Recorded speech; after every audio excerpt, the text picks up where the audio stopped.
ব্ৰহ্মপুত্ৰৰ প্ৰবল গৰাখহনীয়াৰ কবলত চৰাগুৰি চাপৰিৰ নৈৰ বুকুত জাহ গৈছে শ বিঘা কৃষিভূমি।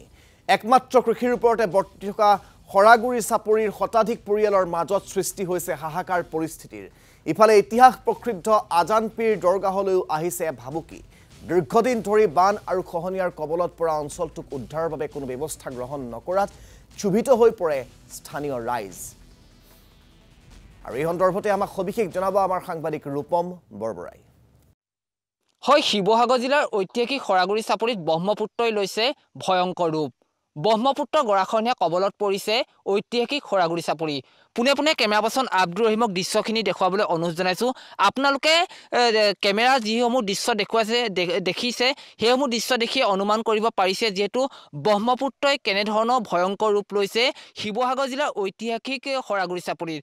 যিকোনো মুহূৰ্ততে শ বিঘা কৃষিভূমি জাহ যাব যিহেতু ব্ৰহ্মপুত্ৰৰ বুকুত, আৰু যিহেতু সংকট নামি আহিছে ঐতিহাসিক আজানপীৰ দৰগাহলৈ। মই পোনে পোনে সেইসমূহ দৃশ্য দেখুৱাইছোঁ যিহেতু জলসম্পদ মন্ত্ৰীয়ে এই খহনীয়াৰ ওপৰত ব্যৱস্থা গ্ৰহণ কৰিব লাগিছিলে যদিও এতিয়ালৈকে কোনো ধৰণৰ ব্যৱস্থা গ্ৰহণ কৰা নাই, যাৰ ফলত এতিয়া জাঙুৰ খাই উঠিছে স্থানীয় লোকসকল।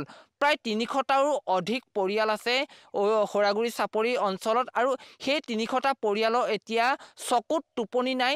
যিকোনো মুহূৰ্ততে ব্ৰহ্মপুত্ৰৰ বুকুত জাহ যাব নিজৰ আপোন ঘৰখনৰ লগতে কৃষিভূমিসমূহ। মই পোনে পোনে দাদা মই আপোনাৰ পৰা জানিবলৈ যত্ন কৰিম, যিহেতু ঐতিহাসিক সৰাগুৰি চাপৰি এতিয়া ব্ৰহ্মপুত্ৰই ভয়ংকৰ ৰূপ লৈছে খহনীয়ে, যিহেতু জলসম্পদ মন্ত্ৰীগৰাকীয়ে আজিলৈকে পৰিদৰ্শন নকৰিলে এই স্থানডোখৰ, কি ক'ব?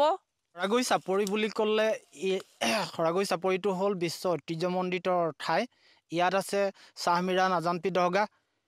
কিন্তু দুখৰ বিষয় হ'ল এই গাঁৱত সৰাগুৰি গাঁৱত প্ৰায় 300 ঘৰ পৰিয়াল আছে। 300 ঘৰ পৰিয়াললৈ মহাবাহু ব্ৰহ্মপুত্ৰৰ নদীয়ে কালৰূপ ধাৰণ কৰিছে। প্ৰতিদিনে শ বিঘা মাটি মহাবাহু ব্ৰহ্মপুত্ৰৰ কবলত পৰিছে।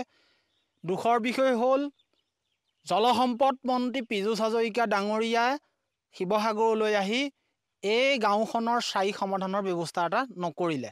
যদি এনেদৰে গাঁওখনক জাহ যাবলৈ দিয়ে তেতিয়াতো মানুহবিলাক জীয়াই কেনেকৈ থাকিব? প্ৰতিদিনে যদি মহাবাহু ব্ৰহ্মপুত্ৰৰ কবলত নদী মাটি বাৰী ঘৰ দুৱাৰ সহায় গৈ থাকে, ইয়াৰ যদি স্থায়ী সমাধান এটা নকৰে তেতিয়া পৰিয়ালবিলাকলৈ কাল অমানিশা নামি অহাটো 100% শুদ্ধ।